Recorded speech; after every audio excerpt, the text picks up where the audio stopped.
በዛሬው ዕለት በአውስትራሊያ ውስጥ የአይሁድ በዓል አክባሪዎች ላይ በተሰነዘረ ጥቃት በርካታ ሰዎች መገደላቸውን ተከትሎ እስራኤልና ኢራን ዳግም ውጥረት ውስጥ ገብተዋል። ምክንያቱና ምን እንደተፈጠረ እስከመጨረሻው ኮፒ ሊንክ እያደረጋችሁ ተከታተሉኝ። በዛሬው ዕለት በአውስትራሊያ ውስጥ በአይሁዳውያን በዓል አክባሪዎች ላይ በተከፈተ የተኩስ እሩምታ ከ12 በላይ ሰዎች መሞታቸውና ከ29 ሰዎች በላይ ከፍተኛው ቁስለት እንደደረሰባቸው እየተነገረ ይገኛል። ከሞቱ ሰዎች እጅግ የዓለምን ሚዲያ እጅግ ትኩረት የሳበው ደግሞ ይሄ ሰው ነው። ይሄ የተገደለው ሰው የጋዛውያን ጭፍጨፋ ዋነኛ ደጋፊ ብቻ ሳይሆን በአውስትራሊያ ውስጥ የሚገኙ አይሁዳውያን ዋና መሪ ነበረ።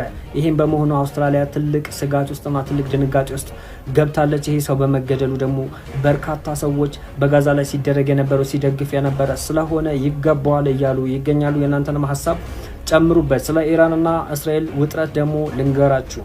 በዛሬው ዕለት በአውስትራሊያ ውስጥ በርካታ ሰዎች ከተገደሉ በኋላ እስራኤል መግለጫ ያወጣ ሲሆን ከዚህ ጥቃት ጀርባ ኢራን ልትኖር ትችላለች ብላ ጣቷን ወደ ኢራን ቀስራለች። ይሄ የሚሆነበት ምክንያት በዓለም ላይ አይሁዳውያን እንዲሳደዱና በርካታ ጥቃት እንዲሰነዘርባቸው ኢራን እየሰራች ትገኛለች። በብዙ ማሳያዎች ይህን ያሳያል ብለዋል። እውነታው ግን እስራኤል በጋዛ ላይ በፈጸመችው ጥቃት በዓለም ላይ የምትጠላ ሀገር ሆናለች። ሁሉም ምራቋን የሚተፋባት እጅግ የተንቋሸሸች ሀገር እየሆነች ትገኛለች።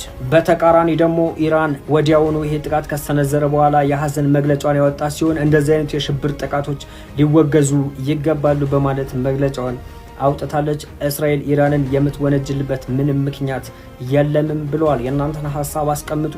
በደንብ ሼር፣ ኮፒ ሊንክ፣ ሪፖስት ጋርጋችሁ አዳርሱት።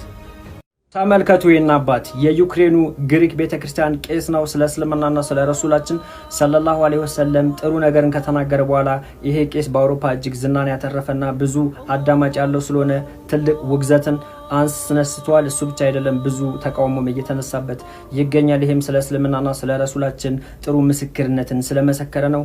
ሙስሊም ሆናችሁ በሙሉ አላሁ አክበር እያላችሁ ኮሜንቱን አሸብርቁት። እስከ መጨረሻው ተከታተሉ።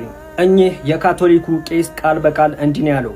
አውሮፓ ሙሉ ለሙሉ ከኛ እምነት እየወጣ ወደ እስልምና ጠቅልሎ እየገባ ነው። እስልምና ድንበር የለውም፣ ዓለም አቀፋዊ እምነትም ነው። እንዳለመታደል ሆኖ በእኛ እምነት ውስጥ እንደነሱ ነብይ ሙሐመድ ሰለላሁ ዐለይሂ ወሰለም ጋር የመጋፈጥ ችሎታው የለንም። እሱ ብቻ አይደለም፣ ከእስልምና ጋርም የመጋፈጥ ችሎታ የለንም። ለሁሉም ነገር መልስ አላቸው።